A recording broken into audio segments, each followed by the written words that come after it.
महोदय वर्तमान मु अनुरोध करी भजन परिवेषण करने आदरणीय वैष्णवी ओ महेश को।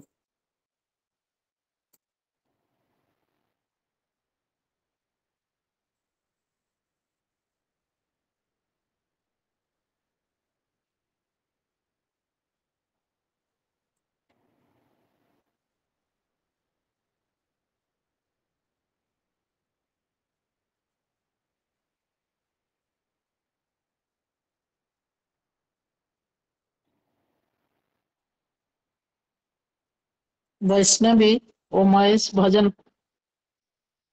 परिवेषण करंतु।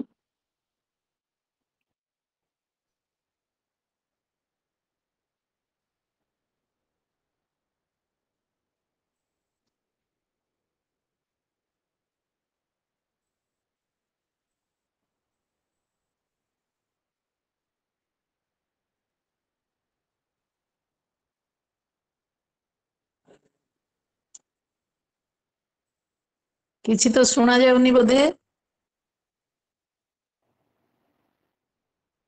Hello Shubhuchi madam शुभुची।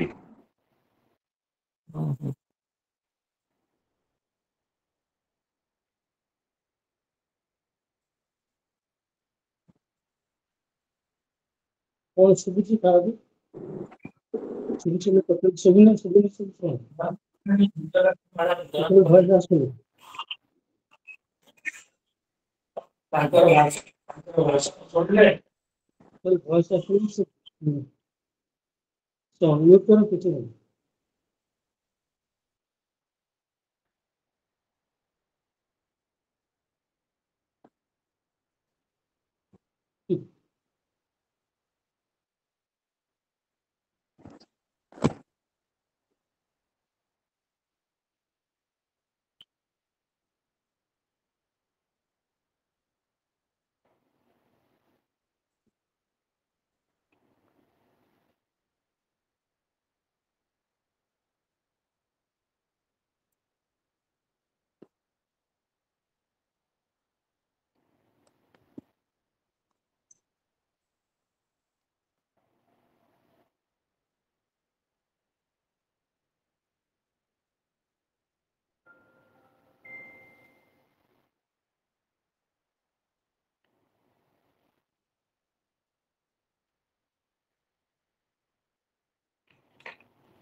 शुभुनी किछि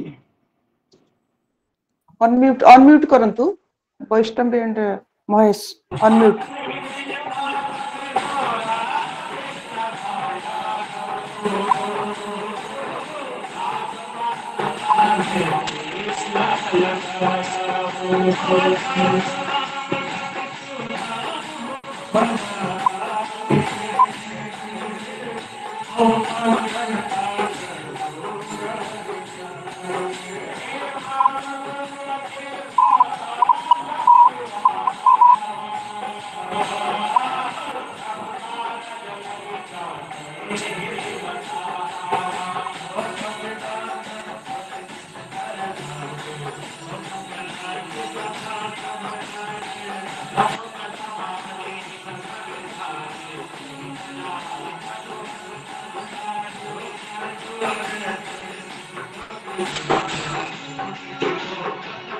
तो शुभुना किछि तो कोन ममता करते किछि पठेइ किछि WhatsApp रे अपन चेक कौन करू शुभुची कोन गाउ कोन छै ऑलरेडी माइक पे कारण गाउ अपन तो किछि WhatsApp शो करूनी।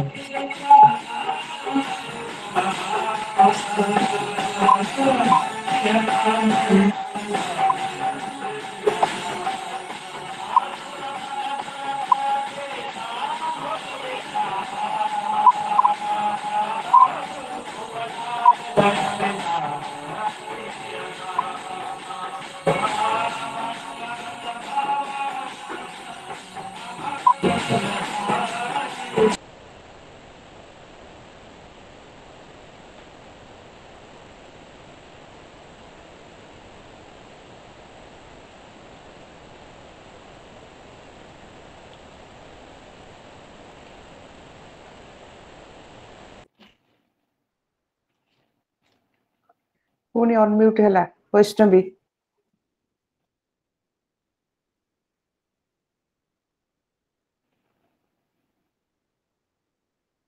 आगे चलना बेबे को वाणी का कौन बढ़िया से पढ़ेगा।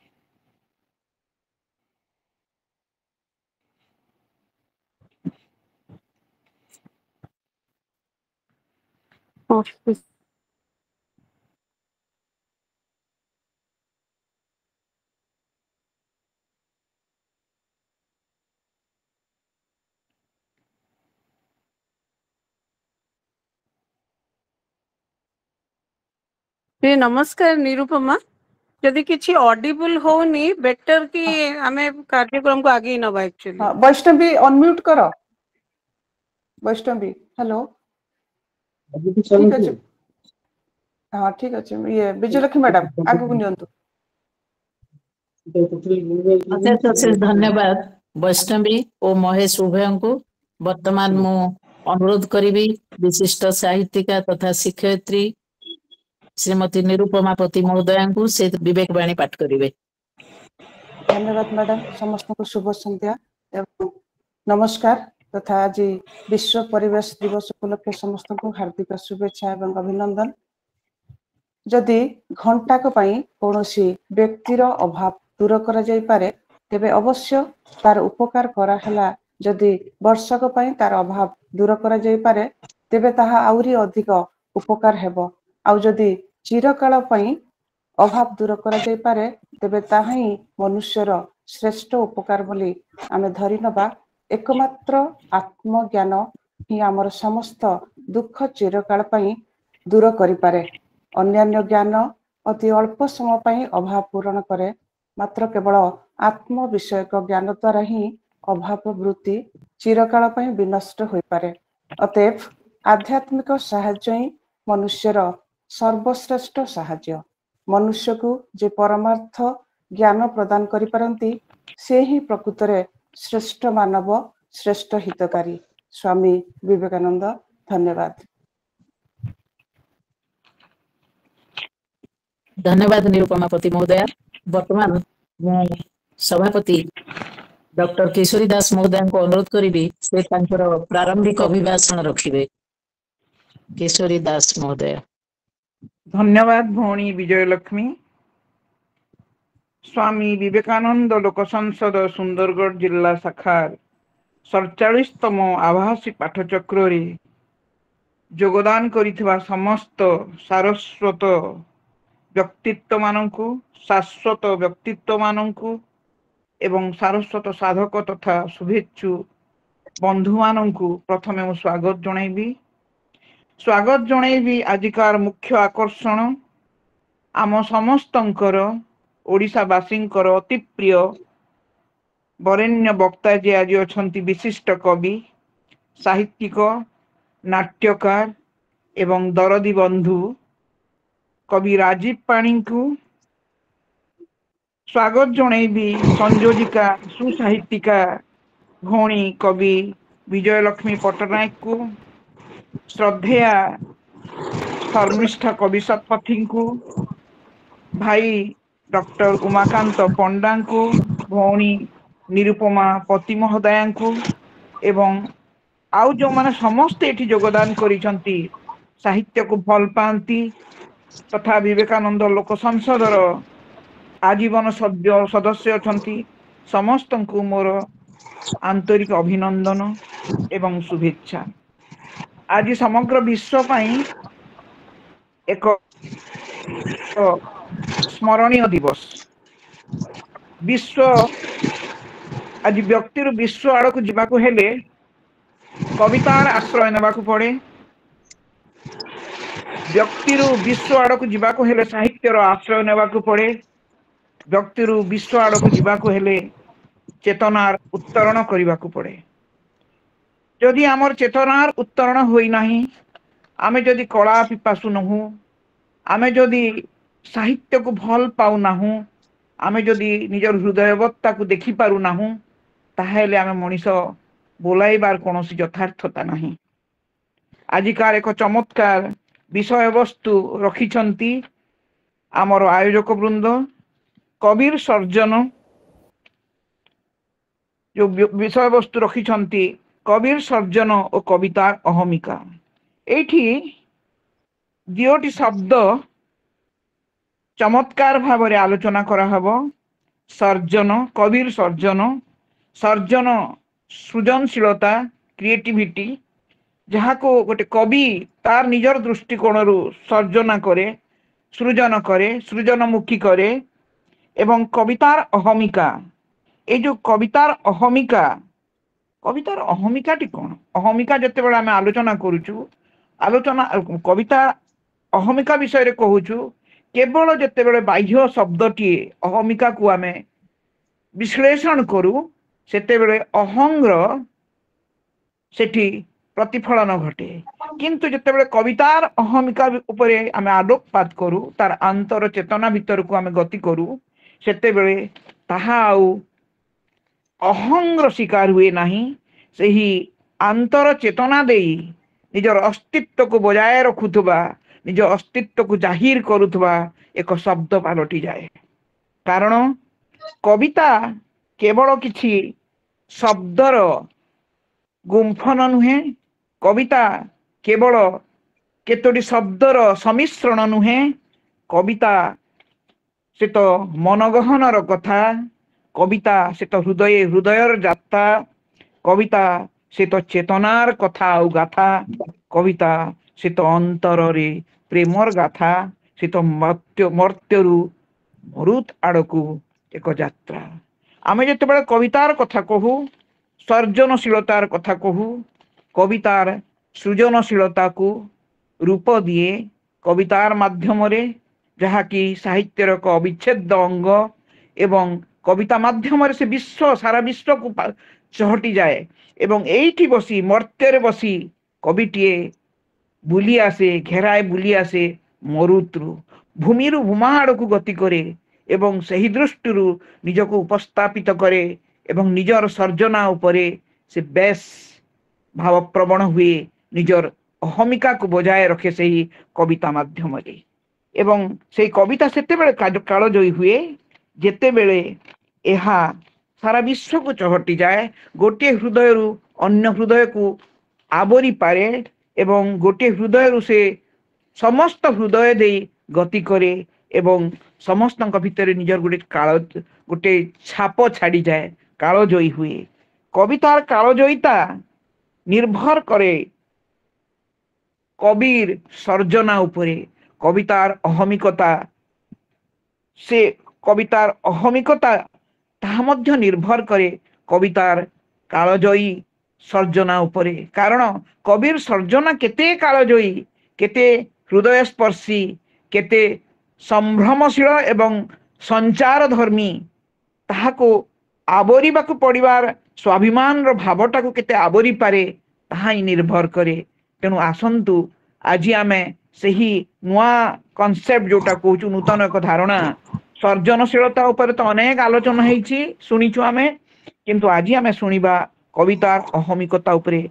कौन से ही अहमिकता, कौन से स्वाभिमान, तार अंतस्वर कौन, कवितार अस्तित्व, कवितार गीतिमयता, कवितार स्थितिमयता, कवितार कालजयिता कहा उपरे निर्भर करे, केमती से संचरी जाए हृदय हृदय पाखकू। आसंतु सुनिबा एई कवितार सर्जना उपरे, कबीर सर्जना उपरे, कवितार गर्जन उपरे एवं कवितार मार्मिकता उपरे।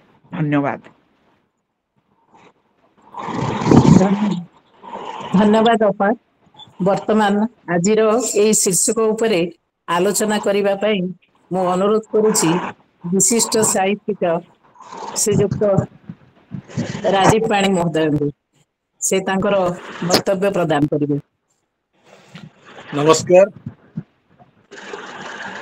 लोक संसदर ये जो दीर्घ दिन कार्यक्रम ବରେଣ୍ୟ ନେତା ମଣ୍ଡଳୀ ସମସ୍ତଙ୍କୁ ମୁଁ शुभेच्छा ଜଣାଉଛି, ଅଭିନନ୍ଦନ ଜଣାଉଛି। ଆଜିର ବିଷୟବସ୍ତୁର ପ୍ରାକ୍ ଭାଷ ଆମର ଡକ୍ଟର କେଶରୀ ଦାସ ବଡ଼ ଭଉଣୀ ଏଇ ସୁନ୍ଦର ଭାବରେ ବ୍ୟାଖ୍ୟା କରିଛନ୍ତି। ତେବେ ମୁଁ ଆପଣମାନଙ୍କ ଆଗରେ ଚେଷ୍ଟା କରିବି ଯେ ଯାହା କହିଲେ ସର୍ଜନଶୀଳତା ଉପରେ ସମସ୍ତେ ପ୍ରାୟ ଅବଗତ, କିନ୍ତୁ କବିତାର ଅହମିକା ମୁଁ ଯାହା କହିବି ସବୁ କିଛି ମୋ ନିଜସ୍ୱ ଭାଷା ନୁହଁ। ମୁଁ ପ୍ରଭାବିତ ଯେଉଁମାନେ ବରେଣ୍ୟ କବିମାନେ ଅଛନ୍ତି ଓଡ଼ିଶାରେ ଏବଂ ବିଦେଶରେ, ସେମାନଙ୍କ ଦ୍ୱାରା କିଛି ମାତ୍ରାରେ ପ୍ରଭାବିତ ହେଇଛି ନିଶ୍ଚୟ। ଏମିତି ଗୋଟେ ଆରମ୍ଭ କରାଯାଉ। କେନ୍ଦୁଝର ରାଜ୍ୟର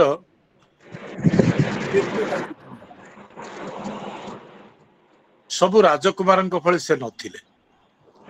ସେ ବୀର ଥିଲେ, ଯୋଦ୍ଧା ଥିଲେ। ରାଜ୍ୟ ନିରାପତ୍ତାର ଭାର ତାଙ୍କ ଉପରେ ନ୍ୟସ୍ତ ହଉଥିଲା, ଅଥଚ ତାଙ୍କ ଚରଣରେ କେବେ କୋଷମୁକ୍ତ ହୋଇନଥିଲା। ଏବଂ ରାଜ୍ୟରେ ପ୍ରବଳ ଜନରୋଷ ହେଉଥିଲା ଯେ ତାଙ୍କ ତରବାରୀଟା ଦେବଦାରୁ କାଠରେ ନିର୍ମିତ। ରାଜା ରାଜକୁମାରଙ୍କୁ ତରବାରୀ କୋଷମୁକ୍ତ କରିବା ପାଇଁ ଆଦେଶ ଦେଲେ। ରାଜକୁମାର କହିଲେ ଏ ତରବାରୀ କୋଷମୁକ୍ତ ହେଲେ ଆପଣ ଅଙ୍ଗ ହୋଇଯିବାର ଯଥେଷ୍ଟ ସମ୍ଭାବନା ଅଛି। ଏଥିରେ ଅଛି ପ୍ରଚଣ୍ଡ ଆଲୋକର ପ୍ରବାହ।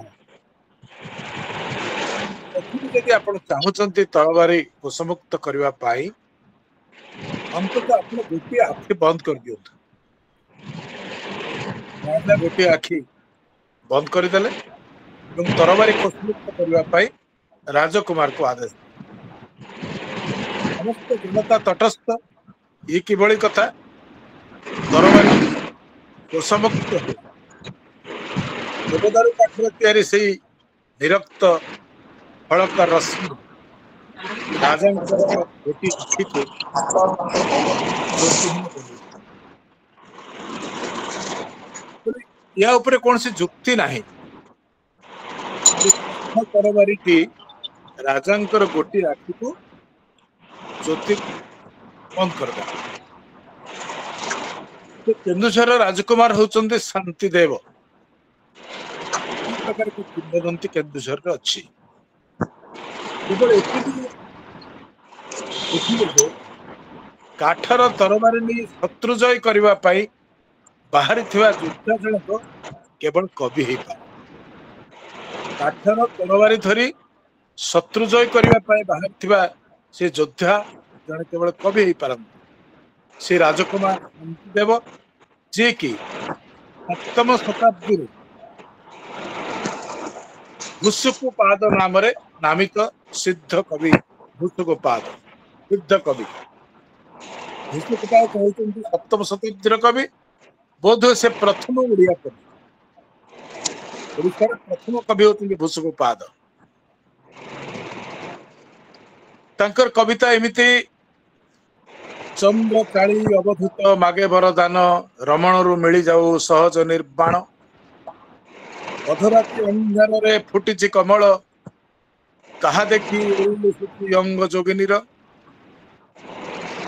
କି ପ୍ରକାର ଏକ ଭାଷାରେ ଲେଖାଯାଇ ନଥିଲା, ସେ ଭାଷାକୁ ଯଥେଷ୍ଟ ସମ୍ପାଦନ କରାଯାଇ ଦୁଇ ପ୍ରକାର ଏକ ବୋଧଗମ୍ୟ ଭାଷା ଆସିଲା। ସେତେବେଳେ ଭାଷା ଏମିତି ଥିଲା: ବାଜଣା ପାଡ଼ି ପାଉଆ ଖାଲେ ବାହୁଅ, ଅଧିଅ ବଙ୍ଗାଲେ କ୍ଲେଶ ଲୁଡ଼ିର। ଏମିତି ଭାଷା ଥିଲା।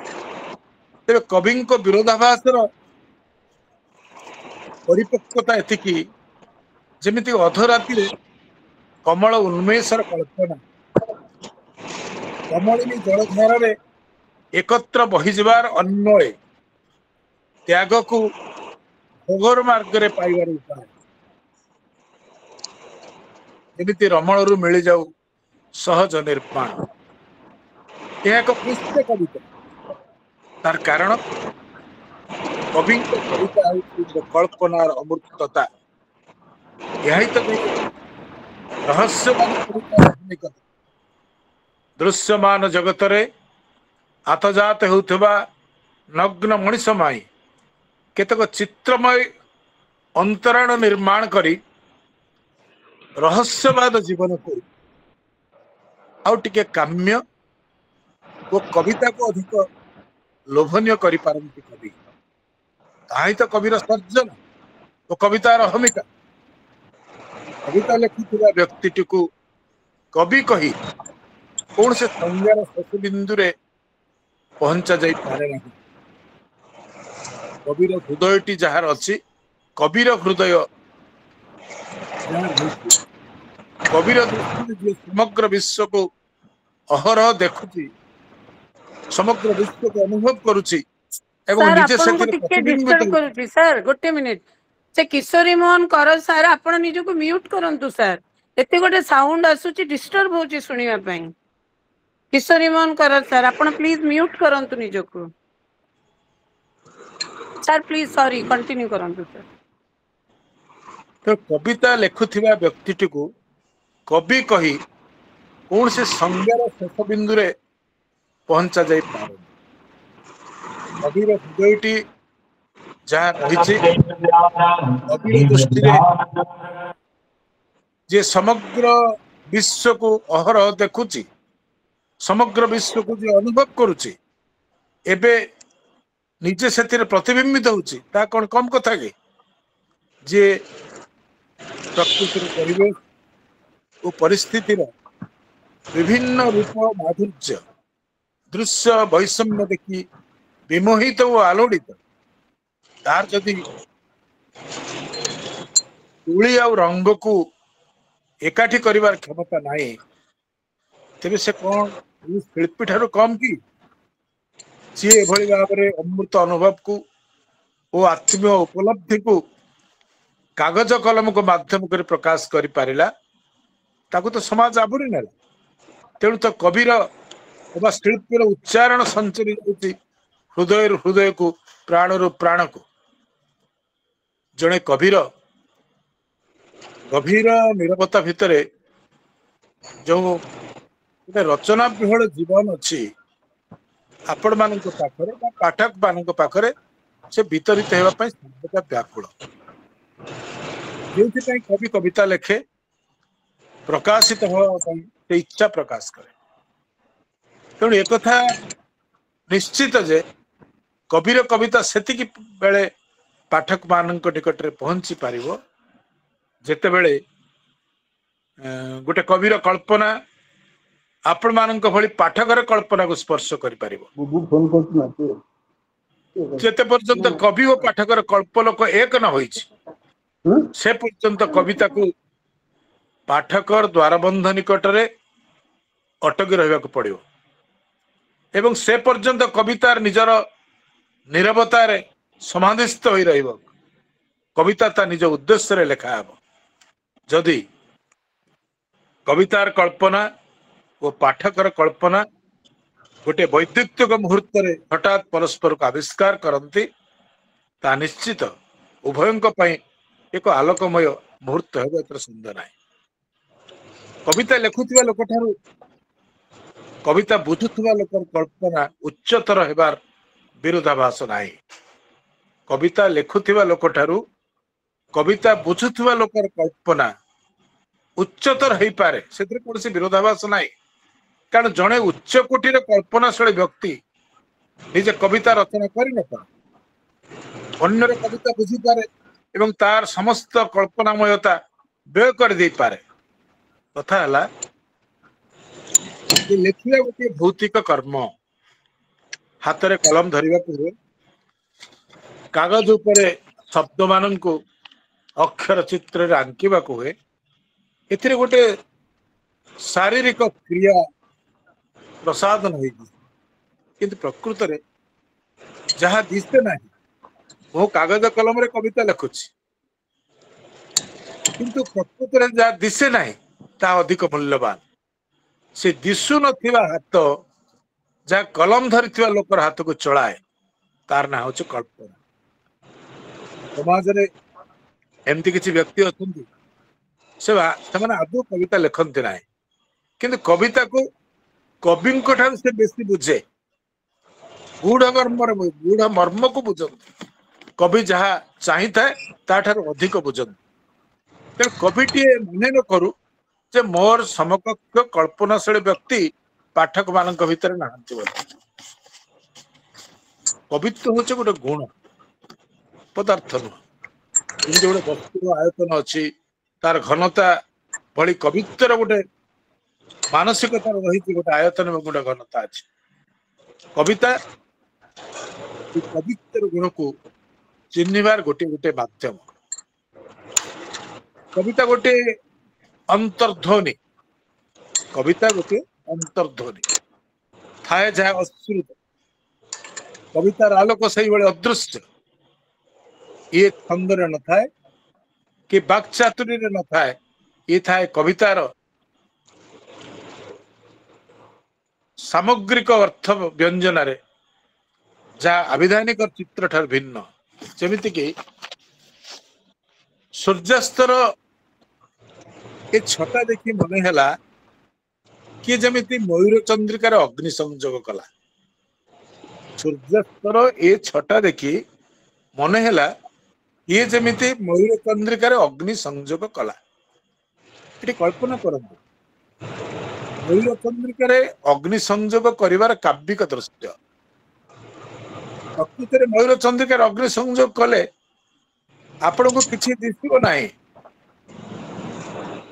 किंतु कवित्वर कल्पना रे ये अग्नि संजोग रे मयूर चंद्रिकार वर्णपट रहिबो सुनील सबुज श्याम नेत्रपट उपरे प्रतिफलित हेबो रक्त छटा ये सबको मिसी तैयारी हेबो कविर सूर्यास्त जहाँ दृश्यमान सूर्यास्त ठारू अलग मन हेबो सूर्यास्तर से जो अदृश्य आलोकमय गुण ता सूर्यास्त कवि अभिमन्यु भाषा कवि अभिमन्यु जमी कहते विदग्ध चिंतामणि काव्य राधा विशाखा को पचार प्रेमर स्वरूप कौन विशाखा कहते अनल नुह देह दहई अनल नुहे से निया नुहे देह को दहन करे अस्त्र नुह मरम भेद से अस्त्र नुहे किंतु मर्म को भेदे नुह तो जल बुड़ाए कूल से जल नुहे किंतु कूल बुड़ाई दे नुह मादक करे विहोल से मादक द्रव्य नुहे किंतु निजको विहोलित कर दिए नुह बंशिक करे मन मीन निये आकर्ष से बंशी खड़ा नुहे किंतु मनोरूपक मीन को आकर्षित करे शून्य आरोहण ठारू कठिन पवन फांते प्रीति रक्षा ठारे जथा रहिबा पारद मुठारे बड़ कठिन ये प्रीति पालिबा तीक्ष्ण हसी धारे पथ चलवा लाख घोड़ा नवनीत सुआर प्रचंड नले पथ चलवार तहु किपरि रहिबो शरीर तहु अधिक प्रीति पालिबार कहूचे एतिकी जुरु जुआर पिरती रतिकी तेणु ए भाषा अलंकार अच्छी ये अलंकार हूँ बिंबात्मक ये चमत्कार पदकल्पनार प्रयोग किपरि होइछि आपण देखो अग्नि नुहई अनल देह अग्नि अस्त्र जल ठंडा आकाश पवन सब वस्तु जगत पदार्थ एमानकर निजर गोटे गुण अच्छी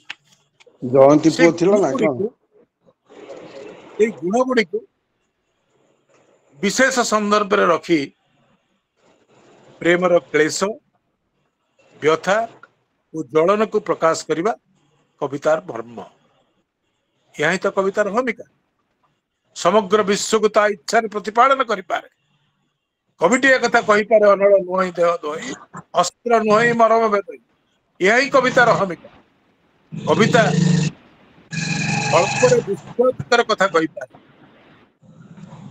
अल्परे विश्वातीतर कथा कहीपे इंगित करी कहे विराट कानभासर कथा कविता जड़ वस्तु को अभिव्यक्ति दिए कविता जड़ वस्तु को अभिव्यक्ति दिए वृक्ष लता नदी समुद्र पहाड़ आकाश मेघ जो शब्द आपण कहिबे जो जो शब्द आपण उच्चारण करिवे कविता सेमानंद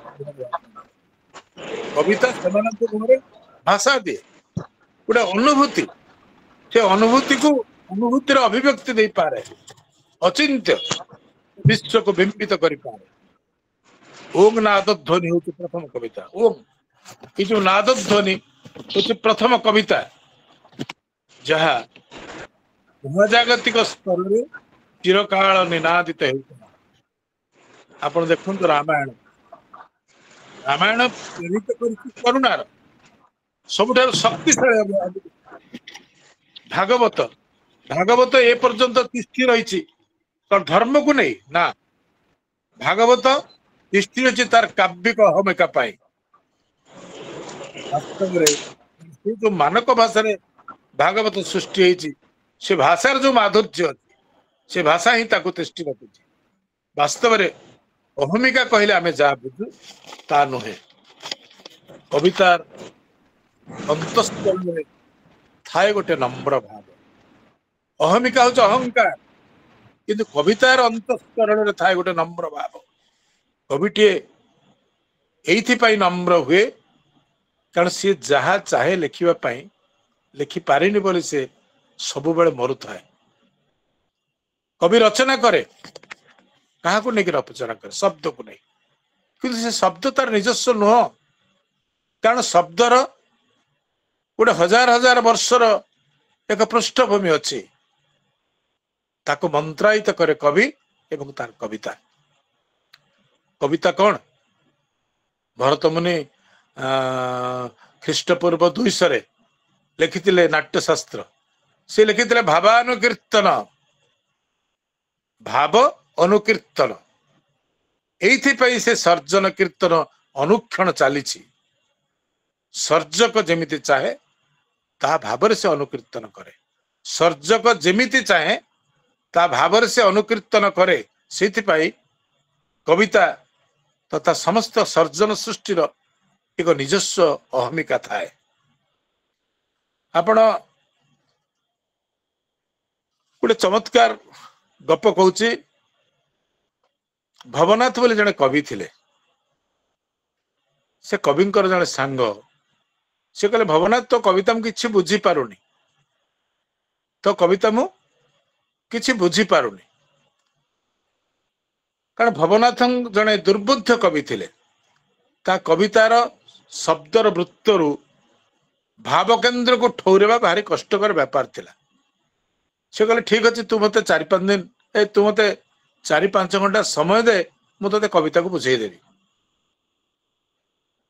से ही है गोटे समय आसला भवनाथ जगन्नाथ को नहीं गोटे गाँ पाख गोटे जंगल पाख को गले जंगल रे 2 बंधु गले संध्या ही आसुची रास्ता रे जाऊ जाऊ गोटे पोखरी पड़ेगा से पोखरी कूल को गले पोखरी कूल को बुझा एत गछ चारिपटे अच्छे अंधार देखा टर्च मारी मारी गले सेठी से पोखरी कूल रे गोटे बेंच रे सीमेंट बेंच रे बसिले 2 जन कहले यार एत अंधार ये आम कौन करवा ना रह जन्म आसीज अपेक्षा कर जगन्नाथर ये कर्मव्यस्त जीवन रे ये गोटे नुआ अभिज्ञता जे गोटे कवि सहित एमती आसी पोखरी कूल रे बसी जन्म को अपेक्षा करवा ये गोटे विचित्र अनुभूति तार है एमती किसी समय नीरव रे बसी भितरे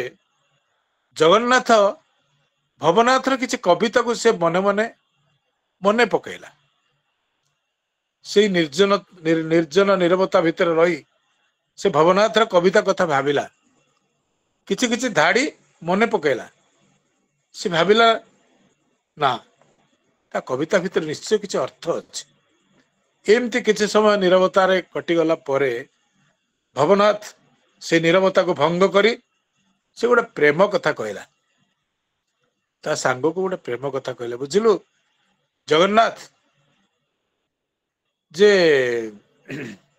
कॉलेज रे हमें पढ़ुतलु गोटे मोर गोटे गर्लफ्रेंड थिला ता सहित मोर चिट्ठी दिया निया चलथिला तापर कॉलेज परीक्षा सरी गला से गाँव को पड़ेगा गाँव रे तार बाहागर होगला बाहागर हो गोटे चिठी देला भवनाथ को जे भवनाथ मोर बाहागर सरी जाइए आ तमे थरे आस आम कि कथा हेबा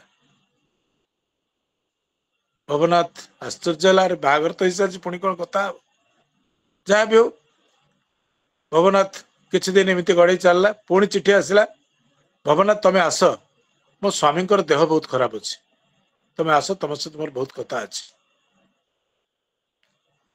स्वामी देह खराब अच्छे अच्छा हो जीवी फिर किछि दिन गला पुणी लिखिला स्वामी देह बहुत खराब अच्छे तमे आस ये कहला अच्छा स्वामी मरीगल तो समस्या सब समाधान हो ठीक अच्छे मुझी तापर खबर आसला स्वामी मरीगला किंतु तमे आस तमे थरे आस बहुत कथा आमे हबा ये लिखिला जे आमे मु निर्दिष्ट तारीख रे अमुक तारीख रे जीवी ये कहला जाइकी जते बेले खोजी खोजी जाइकी ता घरे पहुंचला से छोट पिला थिला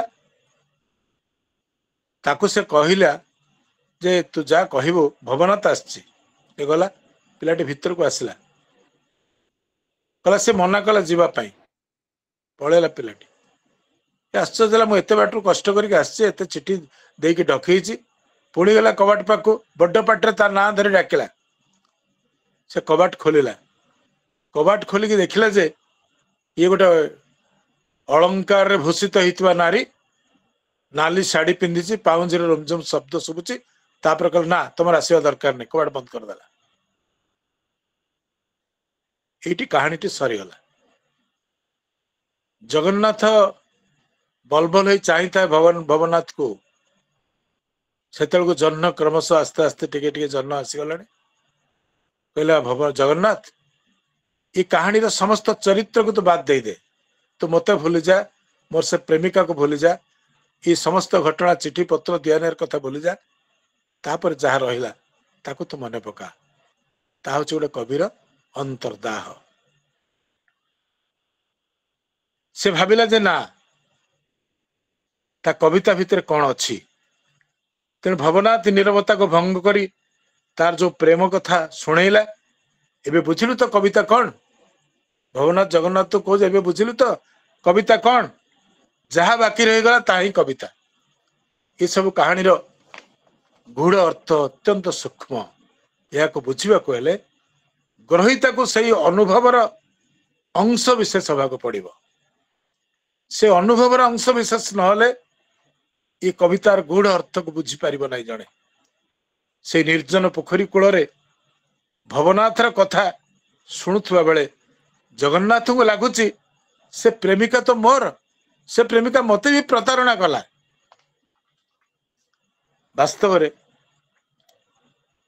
कवि केते असहाय बुंदाए कणाए दानाए वसुधा को बा मनीष को कौन बा नुआ किसी दे पारे कवि सद्य छिंडी पड़ी फूल को से कौन डेम्फ सहित जोड़ी दे पारिबो ना आखि कोणर गड़ी आसुवा लोह को से फेरी दे पारिबो आखि को जा बोली कहीदेले से जाई पारिबो शताब्दी शताब्दी सरी समस्त तपस्या सत्वे किए कौन छुई पारिछि तार चरम संभावना को तथापि धान शिशारे आहुरी क्षीर हो अरण्य भितर आहुरी निया आखु भितर आहुरी मिठा हो आकाश भितर आहुरी नीलिमा आहुरी चंद्रिका मनीष भितर आहुरी मानविकता भरीदे बोली प्रार्थना करने को दिया जाऊ कवि को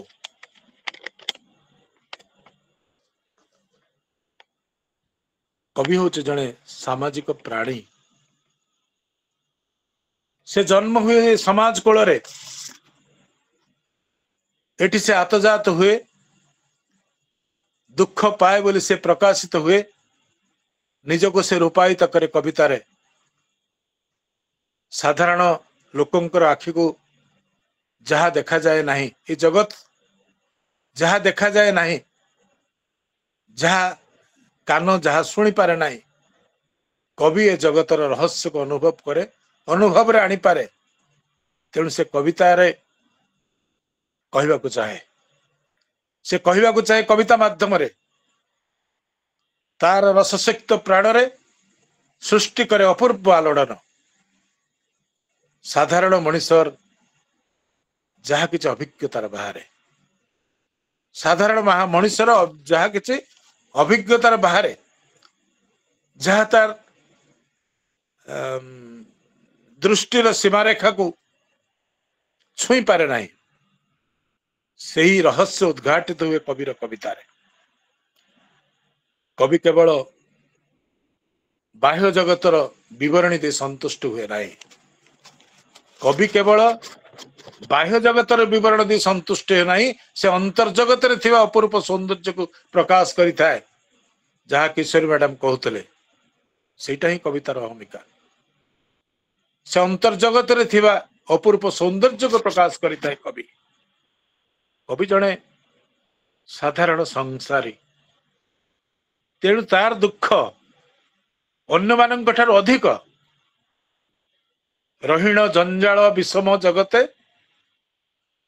संसारी स्वदर बांधव संगते इच्छा मते काहू चलिब बाजन संसार निजर नुहे निज मन कवि ये तेल लुणर जंजाल भितरे श्वासरुद्ध हेउथिले भी निजको से बुझेई दिए तथापि समस्त प्रकार असुविधा सत्ते समस्त अवबोध को अतिक्रम करी से लेखे कविता समस्त प्रकार सहृदयता निबिड़ आंतरिकता निच्छक भल पाइबा व्यतीत कविता सबु बेले प्रयास करिछि मृत्यु सहित अमरत्व को संयोजित करबा पाए अतीत सहित भविष्यत को जोड़िबा पाए शांत सहित अशांत को शांत सहित अनंत को जोड़िबा पाए जंत्रणा सहित आनंद को जोड़िबा पाए तेणु कविता गोटे दैनंदिन जीवन रे नित्य नैमित्तिकता भितरे सृष्टि करिछि गोटे आनंदर तरंग कविता सृष्टि करिछि बस कविता चाहे जे मनुष्य को मनुष्य सहित मनुष्य को विश्व सहित प्रकृति सहित एपरिक ईश्वर सहित ता छड़ा निज सहित से एकात्म हेबाकू भीम भोईंकर भाषा रे प्रति प्राणीर हृदय स्पंदन को निज हृदय सहित मिसई देवाकू चाहे कवि कविता कहवाकू चाहे प्रतिटी मनुष्य अनन्य अनन्यतार अनुभव कवि एक क्षुद्र परिसीमा को अतिक्रम करी दूर दिग्बल आड़ को प्रसरी जावाकू चाहे कवि ये प्रार्थना केवल कविटे करिपारे ये प्रार्थना कविटे करिपारे से प्राचीन जुगर कवि हो कि आधुनिक जुगर कवि को उत्तराधुनिकतार कवि हो ये प्रार्थना केवल कविटे करिपारे ये प्रार्थना जड़े गाल्पिक जड़े प्राबंधिक जड़े नाट्यकार के करिपारिबे नाही कारण से काव्यर पृथ्वी को कहब से उठ कहले उठिब बस कहले बसिब दे कहले देव ने कहले नेब से सृष्टि करि पारे गोटे शब्द ईश्वर तेणु कह जाए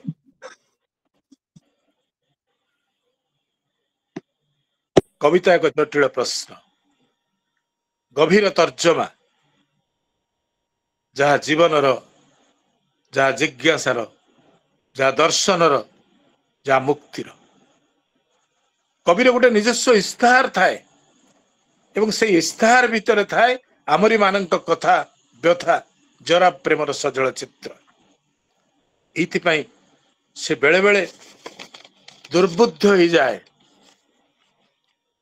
तेणु कवि को क्षमा कर दिया जाओ भवनाथ मान को सज्ज करा जाओ मु तो कहे कविता गोटे बिंदु विशुद्ध प्रेम अधम जने छाया बिंबवत उत्तम जने प्रतिबिंबवत अधम लोक मान कविता गोटे छाई भली उत्तम जने प्रतिबिंबवत उत्तम लोकं कविता हूँ प्रतिबिंब भली तेणु जमीक हनुमान जिते बड़े ମହେନ୍ଦ୍ର ପର୍ବତ ଆରୋହଣ କରି ଲଙ୍କା ଅଭିମୁଖେ ଲମ୍ଫ ପ୍ରଦାନ ନିମନ୍ତେ ପ୍ରସ୍ତୁତ ହେଉଛନ୍ତି, ସେତେବେଳେ ରାମାୟଣରେ ତାଙ୍କ ପ୍ରେରଣା ପ୍ରସୂତ ଉଦ୍ଦାମ ଉତ୍ସାହର ବର୍ଣ୍ଣନା ଅତୁଳନୀୟ। ତାଙ୍କ ଅସ୍ଥିର ପଦପୀଡ଼ନରେ ଥରହର ହେଇଯାଇଛି ପର୍ବତମାଳା। ହନୁମାନ ଯେତେବେଳେ ପ୍ରସ୍ତୁତ ହଉଛନ୍ତି, ତାଙ୍କର ବୀରତ୍ୱ, ତାଙ୍କର ଯୋଉ ଉଦ୍ଧତ ପଦଚାଳନା, ସେଇ ପଦଚାଳନାରେ ପର୍ବତମାଳା ଥରହର ହେଇଯାଉଛି। ସେ କମ୍ପନରେ ତରୁରାଜିର ଅସଂଖ୍ୟ ପୁଷ୍ପ ଇତସ୍ତତ ବିକ୍ଷିପ୍ତ ହେଇଯାଉଛି, ବିକୀର୍ଣ୍ଣ ହେଇଯାଉଛି। ବଡ ବଡ ଶିଳାଖଣ୍ଡ ନାନା ଦିଗରେ ବିକ୍ଷିପ୍ତ ହେଇଯାଉଛି। ଗିରି ଗୁହାବାସୀ, ସେଇ ପାର୍ବତ୍ୟ ଅଞ୍ଚଳରେ ରହୁଥିବା ଜୀବଜନ୍ତୁ ଭୀଷଣ ଚିତ୍କାରରେ ଦିଗ୍ବିଦିଗ ପ୍ରକମ୍ପିତ ହେଉଛି। ଏହା ବାସ୍ତବ ନା ଅବାସ୍ତବ? ବାସ୍ତବରେ କଣ ଏହା ସମ୍ଭବ? ହନୁମାନ ଯେତେ ବୀରତ୍ୱ ଦେଖ, ସେ ପାହାଡ ହଲିଯିବ? ଏ ବାସ୍ତବ ନା ଅବାସ୍ତବ? ଏହା ସ୍ଥୂଳ ନା? ଏହା ସ୍ଥୂଳ, କିନ୍ତୁ ବାସ୍ତବତା ନୁହେଁ। ଏହା ଏକ ସାହିତ୍ୟିକ ବାସ୍ତବତା। ତେଣୁ ସର୍ଜନଶୀଳ ସ୍ରଷ୍ଟା ଏକଥା ଲେଖିପାରେ, କହିପାରେ। ଯେମିତି ଆମେ କହୁ ଖତଗଦାରେ ପଦ୍ମ ଫଟାଏ। ଆମେ ଯୋଉଠୁ ରହୁ ସେଠି ଘଣ୍ଟା ମାନଙ୍କର ଫୁଲରେ ନିଆଁ ଲାଗିଯାଏ। ଆମେ ଯେଉଁଠି ଅଛୁ ସେଠି ଘଣ୍ଟା ମାନଙ୍କର ଫୁଲରେ ନିଆଁ ଲାଗିଯାଏ ଏବଂ ପୁଚ୍ଛଟିଏ ଉଜ୍ଜ୍ୱଳତାରେ ପରିକ୍ରମା କରେ। ସୁଦୂରର ଗନ୍ଧକ, ସକାଳରେ ଗାଈମାନେ କଇଁ ଫୁଲର ଲୁଣ ଚାଟନ୍ତି। ମୋ ପୁଅ ଆମେ ଚାଲ ସବୁବେଳେ ପୃଥିବୀର ରଙ୍ଗ ଭିତରେ ଦେଇ ଉକୁଟିବା। ସେ ରଙ୍ଗ ଯାହା ଭୂଇଁ ତଳର ଷ୍ଟେସନ ଓ ଜ୍ୟୋତିର୍ବିଦ୍ୟା ଠାରୁ ଅଧିକ ନୀଳ। ଆମ ଦେହରେ ବିଶେଷ ମାଂସ ନାହିଁ, ଆମର ପାଟି ନାହିଁ, ଆମର ଗୋଡ ଦୁଇଟି ଲାଠି ହେଇଯାଇଛି। ଏଇ ଯୋଉ କବିତାର ଉଦ୍ଦେଶ୍ୟ, ଏଇ କବିତାର ଉଦ୍ଦେଶ୍ୟ ନିକଟରେ କେହି ବି ପହଞ୍ଚି ପାରିବେ ନାହିଁ। କୌଣସି ପାଠକ ଏଇ ଯୋଉ କବିତାର ଉଦ୍ଦେଶ୍ୟ ପାଖରେ ପହଞ୍ଚି ପାରିବେ ନାହିଁ। କିନ୍ତୁ ସମସ୍ତ ଅର୍ଥହୀନତା ସତ୍ତ୍ୱେ କିଛି ଗୋଟେ ଘଟୁଛି ଏ ସମାଜରେ। ଏହା ହୋଇପାରେ ଗୋଟେ କବିର ଅବାନ୍ତର କଳ୍ପନା। ଘଣ୍ଟାର ଫୁଲରେ ନିଆଁ ଲାଗିବା, କିଏ କହିବ କବିର ସୃଜନଶୀଳ କଳ୍ପନା? ସେଇ କଳ୍ପନା ଲୋକରେ ଆପଣଙ୍କର ପ୍ରବେଶ ନାହିଁ, ତେଣୁ ତାହା ହଉଛି ସ୍ୱର୍ଗ। ଅର୍ଥାତ୍ ଯୋଉଠି ଆମର ପ୍ରବେଶ ନାହିଁ ତାହା ହଉଛି ସ୍ୱର୍ଗ। ଯୋଉ କଳ୍ପ ଲୋକରେ ଆମେ ଆତଜାତ ହଉଛୁ ତାହା ହଉଛି ପୃଥିବୀ, ଏବଂ ଯେଉଁ କଳ୍ପ ଲୋକକୁ ଆମେ ଯିବାକୁ ଚାହିଁବା ନାହିଁ ତାହା ହଉଛି ନର୍କ। ଏକଥା ଆପଣ କହିବେ, ମୁଁ ବି କହିବି। ଆପଣ ଏବଂ ମୁଁ ଜୀବନକୁ ସହଜ କରିବା ପାଇଁ ଆମେ ଏକଥା ଗ୍ରହଣ କରିନେଇଛୁ। ଯୋଉମାନେ ସ୍ୱର୍ଗରେ ରହିଲେ, ଯୋଉମାନେ ପାତାଳ ରହିଲେ ନର୍କରେ, ଏବଂ ଯୋଉମାନେ ପୃଥିବୀରେ ରହିଲେ। ସାହସ କରି ଜଣେ ଯଦି ଭାବିବ, ତାହେଲେ କଳ୍ପ ଲୋକ ପ୍ରକୃତରେ ଗୋଟିଏ। ଯେଉଁଠି ଗୋଟିଏ କାନ୍ଥ ଘଣ୍ଟାର ଗୋଲ ମୁହଁ ଅଛି, ଟିକ୍ ଟିକ୍ ଶବ୍ଦରେ ଆମେ ଅଭ୍ୟସ୍ତ। ଗୋଟିଏ କାନ୍ଥ ଘଣ୍ଟାରେ ଗୋଟିଏ ଗୋଲ ମୁହଁ ଅଛି ଏବଂ ତାର ଟିକ୍ ଟିକ୍ ଶବ୍ଦରେ ଆମେ ଅଭ୍ୟସ୍ତ। ଆମେ ତାଠୁ ଅଧିକ ଯାଇପାରିବା ନାହିଁ। ତେଣୁ ସେଇ ପୃଥିବୀରେ ତାହା ଫୁଲ ଭଳି ଫୁଟେ, ହୁଏତ ସ୍ପର୍ଶରେ। ସେଥିରେ ନିଆଁ ଲାଗିଲେ ଦିଶେ ନର୍କ। ଅନ୍ୟ ଭାଷାରେ କହିଲେ, ଜଣେ ନାରୀଟିଏ ଯେତେବେଳେ ବିଚରଣ କରୁଛି, ସେ ପୃଥିବୀରେ ବିଚରଣ କରୁଛି। ଯିଏ ସ୍ୱର୍ଗରେ ହେଲେ ତାକୁ ଆମେ କହିବା ଉର୍ବଶୀ। ସିଏ ଯଦି ନର୍କରେ ରହେ ତାକୁ ଆମେ କହିବା ରାକ୍ଷସୀ। ତେଣୁ କେଉଁଠି ସୃଜନଶୀଳ କଳ୍ପନା ଓ କେଉଁଟା ଅବାନ୍ତର କଳ୍ପନା ଆମକୁ ଚିନ୍ତା କରିବାକୁ ପଡିବ। ଘଣ୍ଟା ଠିକ, ଫୁଲ ବି ଠିକ, ନିଆଁ ଲାଗିବା ବି ସମ୍ଭବ, କିନ୍ତୁ ଘଣ୍ଟା ଫୁଲ ହେବା ମନା, ସେଥିରେ ନିଆଁ ଲାଗିବା ଅସମ୍ଭବ। ଅର୍ଥାତ୍ ଆମେ ଯୋଉ ବସ୍ତୁ ବା ଆମର ଅନୁଭବକୁ ଯେଉଁଭଳି ଚିହ୍ନିବାରେ ଅଭ୍ୟସ୍ତ ଆମେ ହେଇଯାଇଛୁ, ସେଥିରେ କିଛି ବ୍ୟତିକ୍ରମ ହେବା ଆମେ ଚାହୁଁନା। ଆମେ ସ୍ୱର୍ଗ, ମର୍ତ୍ତ୍ୟ, ନର୍କର କଳ୍ପନା ଅଲଗା ଅଲଗା କରିଥାଉ। ଏ କଥା କରିଛି କି? ଆମେ ହିଁ କରିଛୁ। ଆମେ ସ୍ୱର୍ଗ କହିଲେ ଗୋଟେ ଅଲଗା, ଆମେ ସ୍ୱର୍ଗ ଦେଖିନୁ, କିନ୍ତୁ ଯାହା ଭାବି ନେଇଛୁ। ତେଣୁ ଆମେ ସ୍वर्ଗ ମର୍ତ୍ତ୍ୟ ନର୍କର କଳ୍ପନା ଗୋଟେ ଅଲଗା ଅଲଗା କରି ରଖିଛୁ, କିନ୍ତୁ ଏକା ସାଙ୍ଗରେ ତିନିଟି ଯାକ କଳ୍ପଲୋକରେ ବିଚରଣ କରିବା ଆମ କଳ୍ପନାର ବାହାରେ। ଏକା ସାଙ୍ଗରେ ତିନିଟି ଯାକ କଳ୍ପଲୋକରେ ବିଚରଣ କରିବା ଆମ କଳ୍ପନାର ବାହାରେ। ତେଣୁ କବିତା ଏଥିପାଇଁ ଅନେକ ସମୟରେ ଅହମିକା ଦାବି କରେ। ତାହା ହଉଛି କବି ଓ କବିତାର ସାମର୍ଥ୍ୟ। ଆପଣ ସାମବେଦରେ ଗୋଟେ କଥା ଲେଖା ହେଇଛି ଯେ ପରିପ୍ରାଶିଷ୍ୟଦ କବି ସିନ୍ଧୁରୁର୍ମା ବଧିଶ୍ରିତ କାରଂ ବିଭ୍ରତ ପୁରୁସ୍ପୃହଂ ଆତ୍ମଦର୍ଶୀ କବି ବିହଙ୍ଗମ ପରିଷଦା ମୁକ୍ତ। ଆତ୍ମଦର୍ଶୀ କବି ବିହଙ୍ଗମ ପରି ସଦା ମୁକ୍ତ। କବି ହଉଛି ହୃଦୟ ସମ୍ରାଟ, ତାର ଅହମିକା ରହିବନି କେମିତି? କବି ହଉଛି ହୃଦୟ ସମ୍ରାଟ, ତାର ମୋହିନୀ ବାଣୀ ଭାବୁକ ପ୍ରଜାମାନଙ୍କ ହୃଦୟରେ ପ୍ରେମ ପୁଷ୍ଟି କରେ। ଯୋଉମାନେ ପାଠକ ତାଙ୍କୁ ମୁଁ ପ୍ରଜା କହୁଛି। ତେଣୁ କବିଙ୍କର ଯୋଉ ମୋହିନୀ ବାଣୀ ଭାବୁକ ପ୍ରଜାମାନଙ୍କ ହୃଦୟରେ ପ୍ରେମ ପୁଷ୍ଟି କରେ। ଭାବନାର ପ୍ରେମ ତରଙ୍ଗରେ ଆରୁଢ଼ କବି ଏକ ସ୍ଥଳଭୂମିରେ ରହି ସୁଦ୍ଧା ସର୍ବତ୍ର ସେ ବିଚରଣ କରେ। ସେ ଏକ ସ୍ଥଳଭୂମିରେ ଅଛି, କିନ୍ତୁ ସେ ସର୍ବତ୍ର ବିଚରଣ କରେ। କବିର ସ୍ୱସ୍ତିବାନ, କବିର ସ୍ୱସ୍ତି ଗାନ ମନୁଷ୍ୟ ମାନଙ୍କର ଜୀବନ ଜାହ୍ନବୀୟ ପ୍ରଶାନ୍ତି ଆଣିଦିଏ। ଏ କଥା ସମସ୍ତଙ୍କୁ ସ୍ୱୀକାର କରିବାକୁ ପଡିବ ଯେ କବିର ଯୋଉ ସ୍ୱସ୍ତି ଗାନ, କବି ଯୋଉ ପ୍ରାର୍ଥନା କରେ, ମନ୍ତ୍ରଟା କଣ?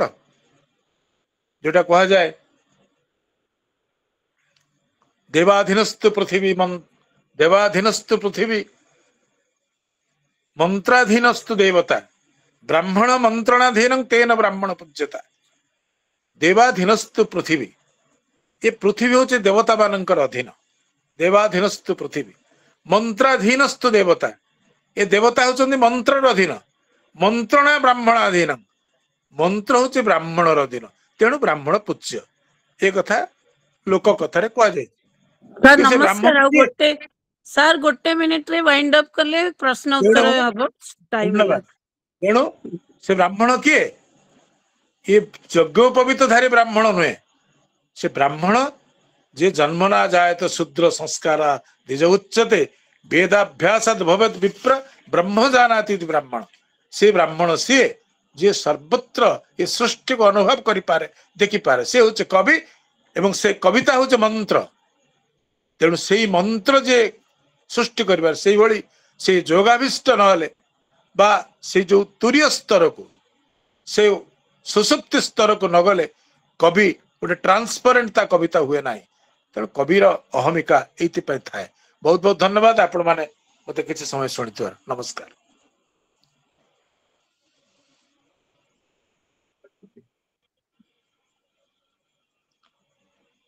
ବିଜୟଲକ୍ଷ୍ମୀ ମ୍ୟାଡାମ ଅଛନ୍ତି କି? ଠିକ ଅଛି ମ୍ୟାଡାମ ନାହାନ୍ତି, ଆକ୍ଚୁଆଲି ସେ ମତେ ଫୋନ କରିଥିଲେ, ତାଙ୍କର କଣ ଫୋନ ଅସୁବିଧା ଅଛି। ମୁଁ ମଝିରୁ ସଂଯୋଜନା ଦାୟିତ୍ୱ ମତେ ନବାକୁ ମାନେ ଆଗକୁ ବଢେଇବାକୁ ପଡିବ। ତେଣୁ ପୁଣି ଥରେ ସମସ୍ତଙ୍କୁ ନମସ୍କାର ଏବଂ ଶୁଭେଚ୍ଛା। ବାସ୍ତବିକ ଚମତ୍କାର ଆଲୋଚନା। କବି କେତେ ଅସହାୟ, ଯା ବୋଲି କହିଲେ ସେ ଯାଏନି, ଯେତେ ଗଭୀରକୁ ଗଲେ ବି ତାକୁ ଛୁଇଁବା ଅସମ୍ଭବ। କବିର ଅହମିକା ହିଁ ଦାବି କରେ ସେ ହୃଦୟର ସମ୍ରାଟ। ସୁନ୍ଦର ଆଲୋଚନା, ଚମତ୍କାର ଭାବରେ ଆପଣଙ୍କର ଆଜିର ଉପସ୍ଥାପନା ରହିଲା। ତେଣୁ ସ୍ୱାମୀ ବିବେକାନନ୍ଦ ଲୋକ ସଂସଦ ତରଫରୁ ଆପଣଙ୍କ ହୃଦୟରୁ ଶେଷ କୃତଜ୍ଞତା ସହିତ ଧନ୍ୟବାଦ ଜ୍ଞାପନ କରୁଛି। କାର୍ଯ୍ୟକ୍ରମକୁ ଆଗେ ବଢେଇବା। ଯଦି ପ୍ରଶ୍ନୋତ୍ତର କିଛି କାର୍ଯ୍ୟକ୍ରମରେ କାହାର ପ୍ରଶ୍ନ ଥାଏ ଆପଣ ପଚାରି ପାରିବେ।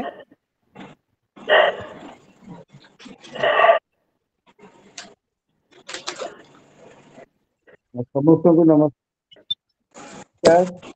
ମାନେ ଗଭୀରତମ ପ୍ରଦେଶରୁ ରାଜୀବ କି ଧନ୍ୟବାଦ। କିଶୋରୀ ମ୍ୟାଡାମକୁ ବହୁତ ବହୁତ ଧନ୍ୟବାଦ। ନିରୂପମା ଭଉଣୀକି ବହୁତ ଧନ୍ୟବାଦ।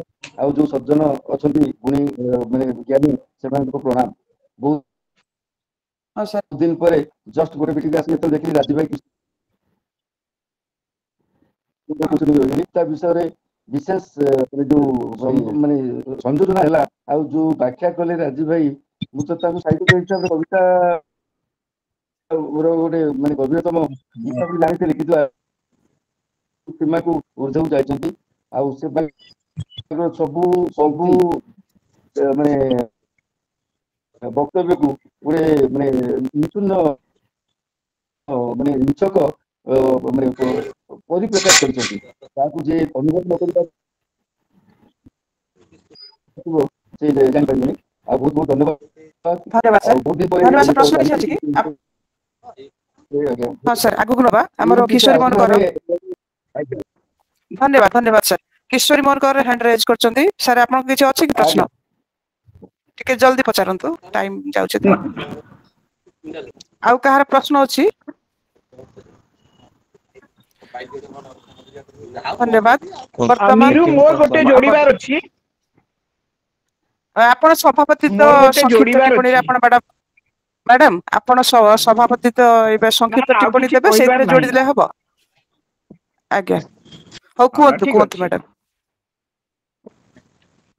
ना ना हमर समय जाउछि तो हेलो हां हां नै कार्यक्रम रो हां हां मैडम कुंतु हेलो मु जोड़ी माने मोर सभापति तो किछि कहिबार नै एते सुंदर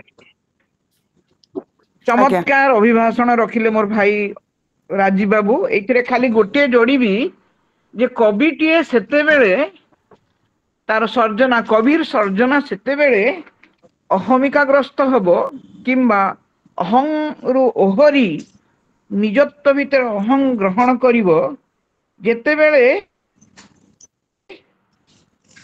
से संभोग भितरे निर्भोगी होई समाधिस्थ हेबार सृजन मनस्क हबो कहीं कि ना आजिकल जिते बड़े कविता गुड़िक आपण माने पढ़िबे देखिबे से माने संभोग भितरे ही रही जाउछंती संभोग रु आ समाधिस्थ होबा पई चेष्टा बहु जण करू नांती फल रे से कविता गुड़िक काळज ही पारु नाही जेमति कि आपण माने जदि पढ़िबे रमाकांत रथंकर ललिताटा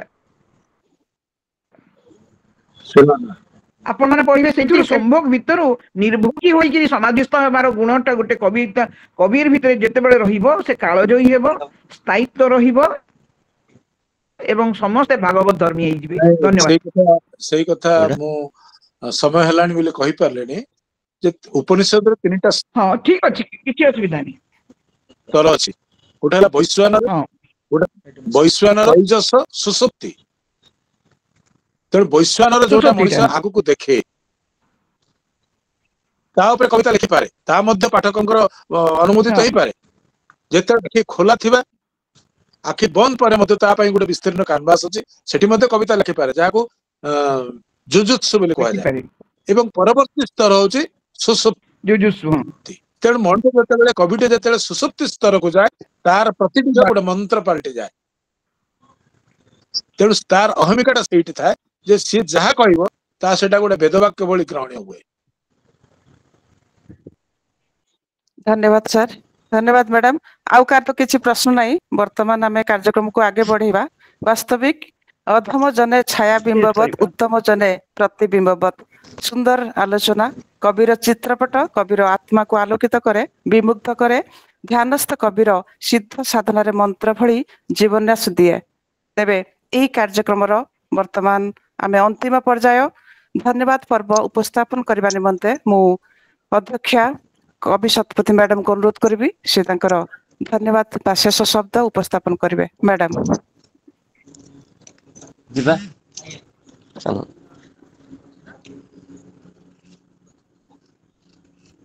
बंद कर दे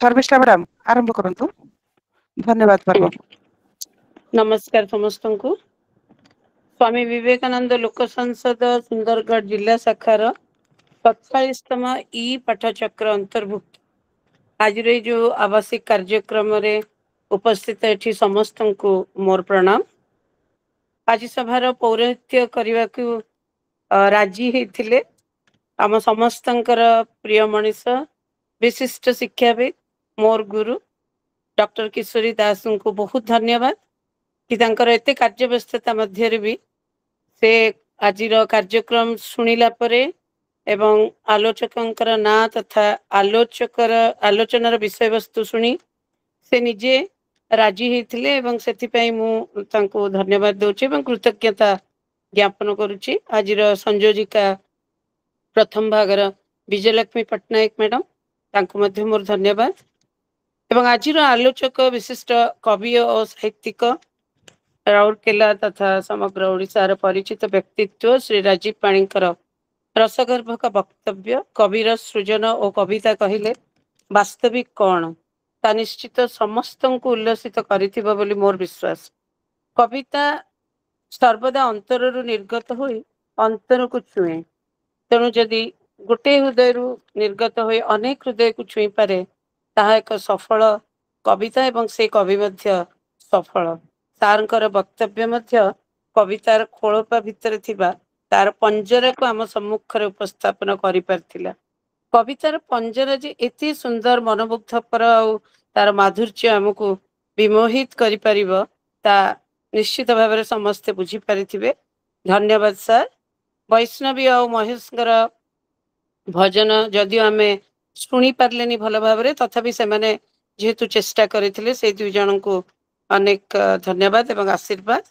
निरुपमा मैडम तांकर प्रचेष्टा ए कार्यक्रम पर निश्चित भाव में बहुत बेसी तेणु ताकू मोर आशीर्वाद और धन्यवाद एवं कविता सर्जना कविता कवि तार अंतर स्वर कौन हो पारे इत्यादि इत्यादि आमे जानिला परे निश्चित भाव अधिक कविता पढ़िबा पई कहीं कहगला जे कवि ठारू कविर पाठक अधिक मूल्यवान एवं गुरुत्वपूर्ण एवं आमे समस्ते आजिर ये जो घंटाटे आमे शुणिले ता निश्चित समस्त को मुग्ध करी किछि अधिक साहित्य अभिमुखी करिवो बोली मोर विश्वास। पुनश्च एठी अन्य माने विवेकानंद साहित्य संसदर समग्र ओडिसा मु देखि पारुछि अनेक विशिष्ट व्यक्तित्व एटी उपस्थित होइचंती समस्त को मोर प्रणाम और अनेक धन्यवाद। धन्यवाद धन्यवाद मैडम आपन को भी। तबे कार्यक्रम अंतिम भाग शांति पाठ उमाकांत पंडा सर बोध नाहंती सर अछंती कि पंडा सर करंतु शांति पाठ सर। ओम परमात्मने नमः। स्वस्ति प्रजाभ्यो परिपालयन्तं न्यायेन मार्गे नमहि महिषा गो ब्राह्मणेभ्यो शुभमस्तु नित्यं लोका समस्ता सुखिनो भवन्तु। ओम देहो शांति अंतरिक्षम शांति पृथ्वी शांति रापः शांति ओषधय शांति वनस्पतय शांति विश्वे देवा शांति ब्रह्म शांति सर्वं शांति शांतिरेव शांति सामा शांतिरेधि। ओम शांति शांति शांति। ओम सर्वेभ्यो नमो नमः। धन्यवाद सर। वर्तमान